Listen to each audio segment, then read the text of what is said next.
முழிச்சிட்டியாடா மொட்டை மண்டையா? அக்கா எழுப்புங்க. அக்கா நீ எழுப்பு, நான் எழுப்ப மாட்டேன்பா. அக்கா அக்கா அவன் எப்படி எந்திப்பா? நீ கூட போய் படுக்க வேண்டியதானே? அங்க பாருங்க. என்னது? சாமி. ஆமா சாமி. வெளியே வந்து போகும்போது திட்டும்.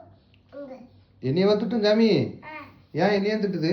இங்க வீடியோ நீங்க அதுதான் திட்டும். வீடியோ எடுத்தா திட்டுமா சாமி? நீங்க கொஞ்சம் படுங்களேன், வெளியே வந்தா கொசு கடிக்குமே. இங்க பாருங்க. கடிச்சு வச்சிருக்கா? எப்படி வந்துருதடா உள்ள? கொசு கடிச்சு நிக்கணும். அக்கா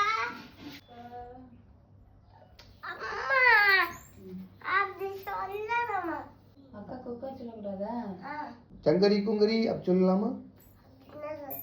போது. அப்ப எப்படி சொல்லணும்? அக்கா தான் சொல்லணும். அக்கா தான் சொல்லணுமா? அக்கா எந்தி அக்கா எந்தி கண்ணி படிக்கல. தலை செடி இருக்குது. அப்படிதான் பல்லு விளக்குமா? நீ அப்படியே பல்லு விளக்கி கிழிச்சிருவா பாரு. அப்படி அப்படி நான் சொல்லுவேன். ஐயோ ஐயோ